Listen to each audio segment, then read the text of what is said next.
समाधि का रहस्य। एक पुराना घना जंगल, रात का समय। हवा में अजीब सी नमी तैर रही थी। उसी जंगल के बीचों बीच एक प्राचीन समाधि थी, जिसके बारे में गांव वाले कहते थे कि वहां सदियों से कोई नहीं गया। एक रात अचानक नदी का पानी बढ़ने लगा।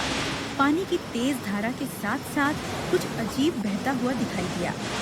जैसे ही पानी समाधि के पास पहुंचा, उसमें से एक शिवलिंग की पिंड धीरे धीरे घूमती हुई उभरकर किनारे से टकराई। उसके साथ एक पुरानी टूटी हुई चांदी की घंटी भी थी, जो बिना हवा के अपने आप बज रही थी। गांव के दो चरवाहे जो पास से गुजर रहे थे, यह देखकर डर गए और जल्दी से अपने घर भाग गए। लेकिन अगली सुबह गांव के बूढ़े पुजारी ने बताया, यह कोई साधारण शिवलिंग नहीं है। जब कोई देवस्थान अपनी जगह छोड़कर पानी में बह जाए, तो इसका मतलब है कि कहीं कोई अधूरा कर्म जाग उठा है। गांव वालों ने हिम्मत करके समाधि की तरफ प्रस्थान किया। वहां पहुंचकर उन्होंने देखा कि शिवलिंग बिल्कुल समाधि के सामने आकर रुक गया था, जैसे किसी अनदेखी शक्ति ने उसे वहीं पहुंचा दिया हो।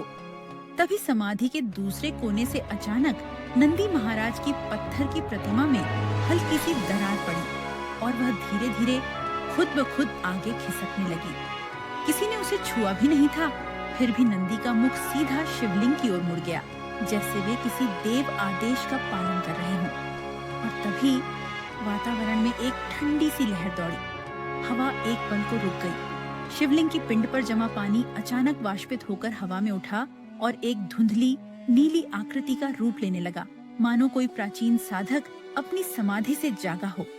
उस आकृति ने धीमी आवाज में कहा, सदियों पहले किए गए तप को अधूरा छोड़ दिया गया था।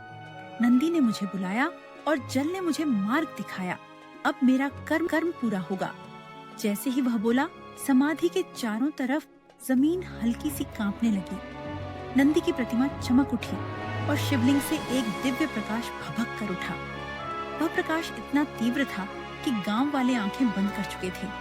कुछ ही क्षण बाद जब प्रकाश शांत हुआ, तो सब कुछ सामान्य हो चुका था।